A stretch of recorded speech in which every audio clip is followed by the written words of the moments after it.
Hello guys, आज हम Tailwind CSS में देखेंगे कि कंटेनर से रिलेटेड कौन कौन सी क्लासेस मिलती है। कंटेनर होता है अपना मिडिल वाला पार्ट, 100% का भी पार्ट होता है। कंटेनर क्या क्या विड्थ लेके आता है, अगर आपको मिडिल में करना होगा तो आप क्या करेंगे। कंटेनर साइजेस के अकॉर्डिंग क्या विड्थ लेके आता है, ये सारे प्रोसेस को आज हम क्या करने वाले हैं, क्लियर करने वाले हैं।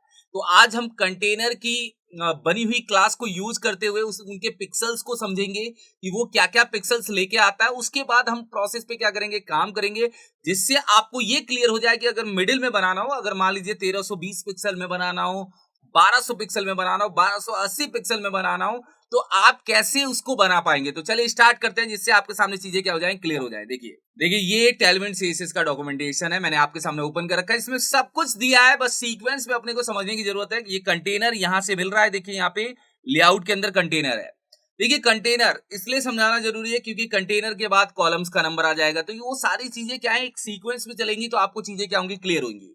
देखिए कंटेनर में दिया हुआ है कि अगर कंटेनर खाली, मतलब मान लीजिए कोई भी, अगर आप उसके अंदर सफिक्स प्रीफिक्स यूज नहीं करते तो डिफॉल्ट में वो विड्थ क्या करेगा, 100% ले लेगा। चलिए कोई दिक्कत नहीं है। यहाँ एसएम के अंदर कंटेनर अपना क्या करेगा, मिनिमम 640 ले लेगा, एमडी में सेम ले लेगा, एलजी में हो गया, एक्सेल में हो गया और 2 एक्सेल में हो गया। तो यही विड्थ क्या करेगा, कंटेनर लेगा। अब कैसे लेगा, बहुत सिंपल है। कंटेनर क्लास को यूज करने के लिए आप जाइए, ये कंटेनर का खुद का एक नाम है, आप अपने इसमें जाइएगा। मैं यहाँ पे क्या कर रहा हूं, मैंने एक डिव बना के रख रखी है। देखिए एक डिव है, डिव के अंदर मैंने h1 को क्या किया, यूज किया, और यहाँ पे क्लास यूज कर ली मैंने कंटेनर। अब देखिए अब कंटेनर क्लास मैंने यूज कर लिया। अब मैं यहाँ जाता हूँ और यहाँ जाके मैं क्या करता हूँ, रिफ्रेश करता हूँ और यहाँ पे चेक करता हूँ, राइट क्लिक करके इंस्पेक्ट करता हूँ। देखिए राइट क्लिक करके मैंने इंस्पेक्ट किया तो कंटेनर यहाँ पे क्या कर रहा है, विड्थ ले रहा है 1320।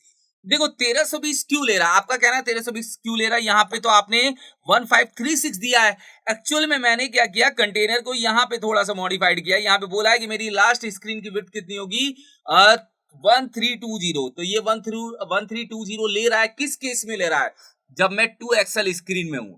अगर आपको लगता है कि सर ये तो उतना ही लेना चाहिए, तो आप यहाँ पे 1536 कर दीजिए, जैसे पहले किया हुआ था। अब अपना कंटेनर क्या होगा, पूरी स्क्रीन को कवर करेगा जितना है। देखिए ये कितना ले रहा है, देखिए 1536 यहाँ पे क्या कर रहा है, ले रहा है। तो जो आपको सामने क्या हो रहा है, नजर भी आ रहा है।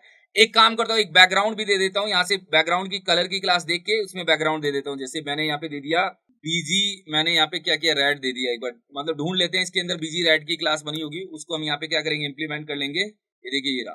तो मैं एक काम करता हूँ, मैं इसके अंदर एक क्लास दे देता हूँ बीजी और रेड। बीजी होता है बैकग्राउंड और रेड अपना होगा कलर के लिए। देखिए मैंने यहाँ पे बीजी रेड दिया है मगर कॉल नहीं हुआ। एक्चुअली आपको क्या करना पड़ता है ना, बीजी रेड में बताना पड़ता है कि क्या चाहिए आपको। डार्क चाहिए तो 900 लिखिए, डार्क आ जाएगा आपके सामने। देखिए यहाँ पे आप देखिए आपका कंटेनर कितनी विड्थ ले रहा है, यहाँ पे ले रहा है 1536। देखिए नजर आ रहा होगा, कंटेनर अपना क्या कर रहा है, 1536 विड्थ ले रहा है। अब देखिए इसको सेंटर करने के लिए आपको यहाँ पे यूज करना है एमएक्स ऑटो। एमएक्स ऑटो नाम की क्लास होती है जो कंटेनर को क्या कर देगा, सेंटर कर देगा। देखिए अपना कंटेनर क्या हो गया, सेंटर हो गया। तो क्लियर है, यहाँ पे कंटेनर अगर आप लार्ज स्क्रीन में रहते हो तो वो क्या करता है, वो लेता है 1536 विड्थ, मैक्सिमम विड्थ ये लेता है।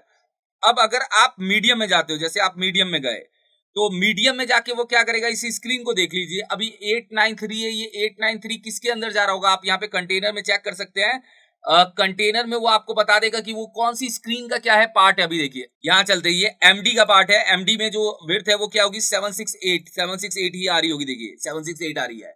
तो क्लियर है, कंटेनर एक्चुअल में हमारा होता है मिडिल वाला पार्ट। अब मिडिल वाला पार्ट कैसे रखना है, कितने पिक्सल में रखना है, अगर आपको कंटेनर के विड्थ को ओवरराइट करना है तो आप यहाँ पे स्क्रीन साइज को ओवरराइट कर दीजिए। जैसे मैं चाहता हूं मेरा कंटेनर यहाँ पे लगभग 1300 ही ले, जो सबसे बड़ी स्क्रीन हो वहां पे 1300 ले, तो मैंने छोटा कर दिया। राइट क्लिक करके देखिए यहाँ पे 1300 पिक्सल लेने लग जाएगा। यहाँ पे देखिएगा तो कंटेनर हमारा क्या कर रहा है, यहाँ पे 1300 पिक्सल लेने लग गया।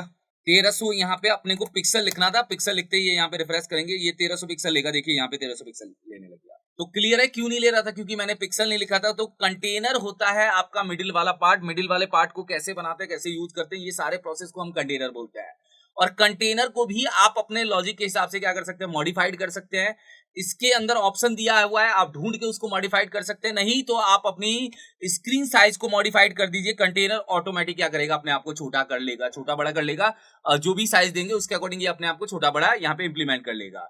तो अभी के पार्ट में बताया कि कंटेनर क्या होता है और कंटेनर आप बना के कैसे कॉल करते हैं, क्या प्रोसेस होता है, ये सारी चीजें मैंने आपके सामने क्लियर कराई। Thank you so much guys.